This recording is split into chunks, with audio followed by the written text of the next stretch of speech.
Hi, வணக்கம். எல்லோரும் எப்படி இருக்கீங்க? வாங்க இன்றைக்கி நம்ம பார்ட் 3 வீடியோக்குள்ளே போயிடலாம். ஏற்கனவே பார்ட் 1 வீடியோ, பார்ட் 2 வீடியோ போட்டாச்சு. இது அதனுடைய கண்டினியூ தான் பார்ட் 3. இப்போ இந்த கிரேவி வந்து நல்லா கொதித்து வந்துடுச்சுங்க. இதில் நம்ம கரைச்சி வச்சுருக்கிற புளி தண்ணியை கலந்துக்கிறோம். சரிங்களா? பார்ட் 1 பார்ட் 2 வீடியோ பார்த்து இருந்தீங்கன்னா இது கண்டிப்பாக உங்களுக்கு புரிஞ்சிருக்கும். அப்படி பார்க்காதவங்க என்னுடைய டிஸ்கிரிப்ஷனில் போயிட்டு பார்த்துடுங்க. இப்போ பாருங்கள், இந்த புளி தண்ணி ஊற்றினா இந்த கிரேவியும் நல்லா கொதித்து வருது. இது மடவை மீன் குழம்பு தாங்க இந்த வீடியோவாக போட்டிருக்கேன். நாங்கள் ஃப்ரெஷ்ஷாக வாங்கிட்டு வந்தோம். அந்த மடவை மீன் குழம்பு கடல்லேருந்தே வாங்கிட்டு வந்தோம். அது எப்படி வாங்கிட்டு வந்தோம், எப்படி க்ளீன் பண்ணணுன்றது ஃபஸ்ட்டு வீடியோவில் போட்டிருந்தோம். செகண்ட் வீடியோவில் அந்த குழம்பு எப்படி வைக்கணுன்றது போட்டிருந்தோம். இது தேர்டு வீடியோ, பார்ட் 3 வீடியோ. அந்த குழம்பு நல்லா கொதித்து வர்றது தான் உங்களுக்கு போட்டிருக்கேன்.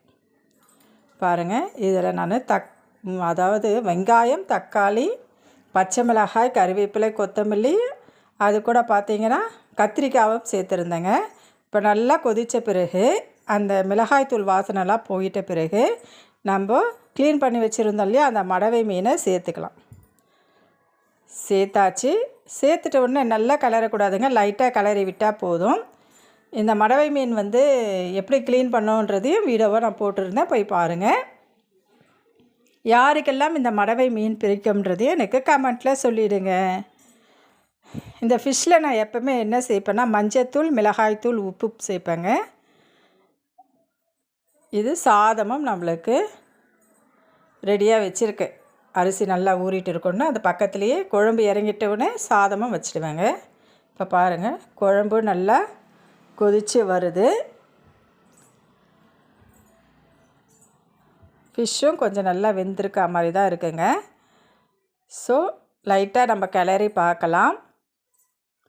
ஏன்னா அந்த மஞ்சத்தூள், மிளகாய்த்தூள், உப்புலாம் சேர்க்குறேன்னா அந்த கவுச்சி வாடை வந்து வராதுங்க. எந்த நான்வெஜ்ஜு செய்யும் பொழுதும் நம்ம வந்து அந்த மஞ்சத்தூள், மிளகாய்த்தூள், உப்பு வந்து அது கூட சேர்த்தோம்னா அந்த கவுச்சி வாடை வராது. சரிங்களா? ஸோ இப்போ பாருங்கள், சூப்பரான மடவை மீன் குழம்பு ரெடி ஆகிடுச்சு. அதை இறக்கி வச்சிடலாம். நெக்ஸ்ட்டு வந்து அரிசியும் நம்ம சாதம் ரெடி பண்ணிக்கலாம். இது ஃபினிஷிங் டச்சாக நம்ம என்ன போட்டிருக்கோன்னா கொத்தமல்லி தாங்க போட்டிருக்கோம். இப்போ வாங்க இதை இறக்கி வச்சிடலாங்களா? கிரேவி ரெடி ஆகிடுச்சு. நெக்ஸ்ட்டு சாதம் நம்ம ரெடி பண்ணிக்கலாம். சரிங்களா? சாதத்தை வச்சு நம்ம ஸ்டவ்வில் வச்சிட்டோம்னா அது பாட்டுட்டு ரெடி ஆகிட்டே இருக்கட்டும். யாருக்கெல்லாம் மடவை மீன் குழம்பு பிடிக்கும் அப்படின்றது எனக்கு கமெண்ட்டில் சொல்லுங்கள். சாதம் ரெடி ஆகிட்டே இருக்குது. இதை பாருங்கள், எவ்வளோ சூப்பராக வந்திருக்கு. நான் கத்திரிக்காய் வந்து முழுசாக அப்படியே போட்டிருக்கேங்க. ஏன்னா மீன் கூட இதை பாருங்கள் 2 வால் பகுதி தான் வந்திருக்கு. சாப்பிட்டோம்னா அவ்வளோ டேஸ்ட்டாக இருக்குங்க இது.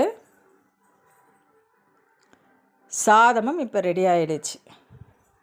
பாருங்கள், சூப்பரான சாதம். இதில் வந்து பார்ட் 4 வீடியோவும் இருக்குது, பார்ட் 5 வீடியோவும் இருக்குது. பார்ட் 4 வீடியோவில் இந்த மடவை மீனை வந்து நாங்கள் வறுத்து எடுக்க போகிறோம், வறுக்கவும் போகிறோம், பொரிக்கவும் போகிறோம்.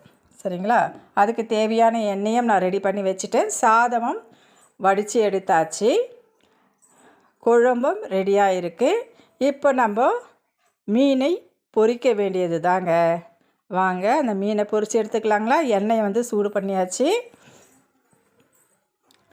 மீன் ஒவ்வொன்றா இதில் வந்து நான் என்ன சேர்த்துருக்கேன்னா அதே தான் மஞ்சத்தூள், மிளகாய்த்தூள், உப்பு, கொஞ்சமாக கார்ன்ஃப்ளவரு, கொஞ்சமாக கேசரி பவுடர், ஆரஞ்சு கலர் இருக்குது இல்லைங்களா, கொஞ்சம் கொஞ்சம் தாங்க நான் சேர்ப்பேன், அதிகமாக சேர்க்க மாட்டேன். அதை வந்து சேர்த்தாச்சு. இப்போ அதை வந்து பொரித்து எடுத்துக்கலாம். 2 போட்டு பொரித்து எடுத்துக்கலாம். 2 டைப்பாக நம்ம வந்து செய்யலாங்க. பொரிக்கலாம், வறுத்தும் எடுக்கலாம்.